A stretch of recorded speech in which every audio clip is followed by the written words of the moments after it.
So you want more confidence and want to stop in this perpetual cycle of pleasing others. I'm going to talk about having confidence today and really moving past the fear of people pleasing. So my name is Rochelle Walsh, and if you're new to me, I have been a clinical trauma therapist for many, many years, and I am a recovering people pleaser, perfectionist, and I have definitely struggled with confidence throughout my life. So I can speak about this professionally and also from a personal level. You know, confidence is something that I used to think came with acquiring of skills, and to some degree it does. The more we learn about something, the more competency we acquire, right? The more confident theoretically we should be able to be, right? If we're good at our job and we've practiced a skill set for a long time, we should have more confidence. But what we find is that a lot of times people have imposter syndrome. They realize that they have certain level of competencies, and yet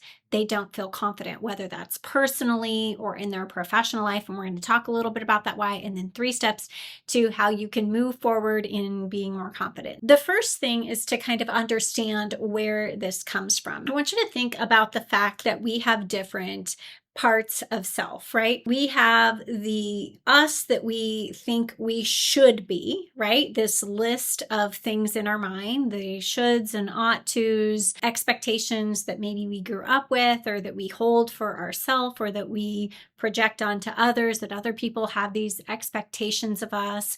You know, we want to do a good job. Maybe you struggle with some perfectionism and feeling like it's not okay to fail. And so you're never quite confident enough because you're never quite sure if you're going to be able to do it up to your standard. Or maybe you do it up to a certain standard and you get affirmation that that was a good job and you can see outward success, but you don't feel it inside. So we're going to talk about that. The first thing I want to talk about in terms of being able to move forward in confidence is that we have to be willing to make mistakes. I know this sounds very superficial on the surface, but making mistakes builds confidence. So while I said, you know, that we tend to think that competency builds confidence, and to some degree that's true, on the way to developing competency, there's going to be many failures, many setbacks, many rejections. We have to be willing to make mistakes and to embrace mistakes, embrace failures as part of developing competency.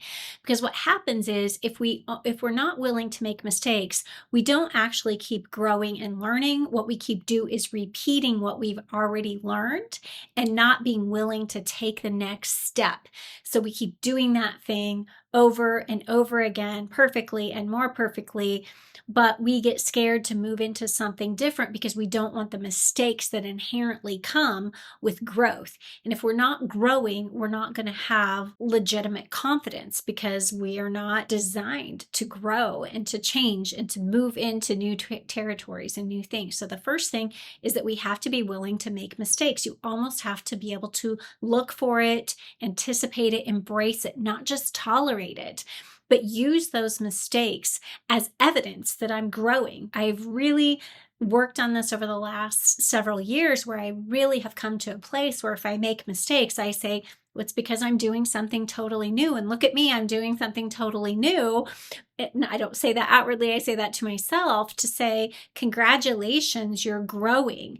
And evidence is that you haven't done this thing before and you've moved into something that's too hard rather than to just practice an old competency again and again and get good at that one thing, but never move on to anything. So confidence comes from learning new things, acquiring new skills, and being willing to make mistakes. The second thing is that we have to practice courage. If we want to overcome a feeling of insecurity or fear, we have to practice courage.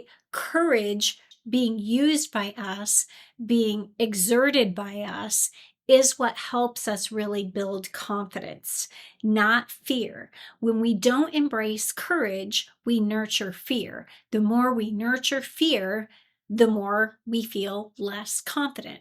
So using courage, what scares me a little bit, if we are setting goals they should scare us a little bit. If we're going to look at healing with a long-standing pattern that we've had, or maybe finally break free from chronic stress or move through a trauma, move through resolving and releasing a trauma so that it's not holding us, or breaking a cycle, or, moving into a new career, or working through something in a relationship, or leaving a relationship.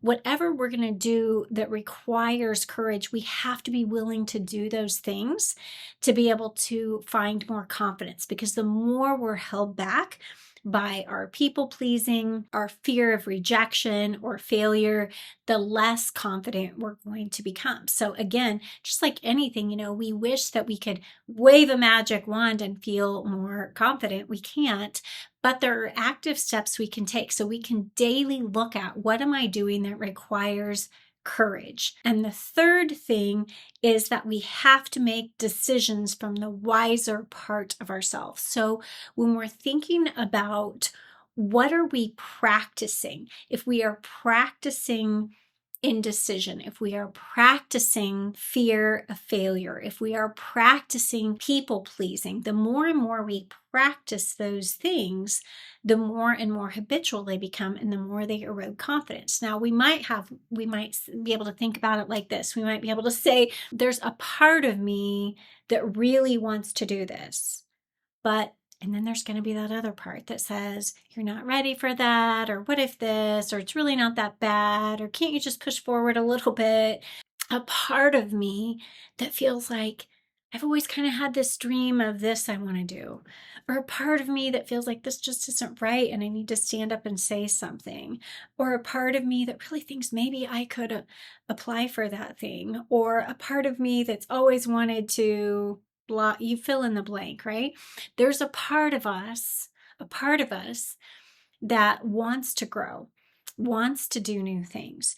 There's a part of us that can feel God's nudging. When we get to a still place and we're really tapping in, I believe God gives us things that he has for us, that he wants us to move forward on. But then there's another part of us that's fearful. And I'm just going to throw this in because I am a Christian. When I think about this moving forward and making the decision from the wise part, I think about the Israelites when they had been given a promised land and they were on the edge and they had been wandering in the desert for a long time and they were told that you can go in and inhabit this land. Why didn't they?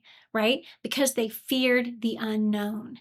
They feared what was on the other side. And so the status quo, staying in the wilderness, and even before that, the urge to go back to Egypt, back to slavery, was a known thing. It was familiar. And so they made decision at that point that it was too scary, right? And they didn't move forward, and they were making a decision from the small part. And so when there's a part of us that wants to do something, wants to move ahead, feels a calling, feels a passion, feels like I need to take a stand, feels like this would be something fun, I want to experience that, right? Think about the most competent part of yourself. Think about the wisest part. Think about the most adult part. Think about that part of you that's really good at doing something. Tap into that resource. Make the decision from that part. So many times I hear people that want to change, that need to change, that are suffering so badly. They say, I can't go on anymore. And then it comes time to move forward with something. And they're like, no, it's too scary, right? I'm going to stay here with what I know. That erodes our confidence. So when we're making decisions, we have to really strive to make a decision from the wisest part of us rather than the part that's stuck in the familiar and afraid of the unknown. Because when we do that and we step into the unknown and we don't die, and we find out that we don't die, in fact, we are able to do things and that God is in those provisions, that's when we get confidence, right? It's also when we lean into faith, right? Trusting what we haven't seen yet. So those are three things. So be willing to make mistakes, practice courage rather than indecision, and make the decision from the wisest, strongest, strongest part of you, doing those things consistently, practicing those things, boosts our confidence, changes the way we perceive failure, the way we perceive fear of pleasing others, makes a huge difference. I hope this was helpful. Turn into my next videos if you want more information. I do have a 90-day program. I help women break free from chronic stress and overwhelm. There's a free masterclass I have. Links are in the comment or down below. Hope this was helpful, and thanks for being here. Bye.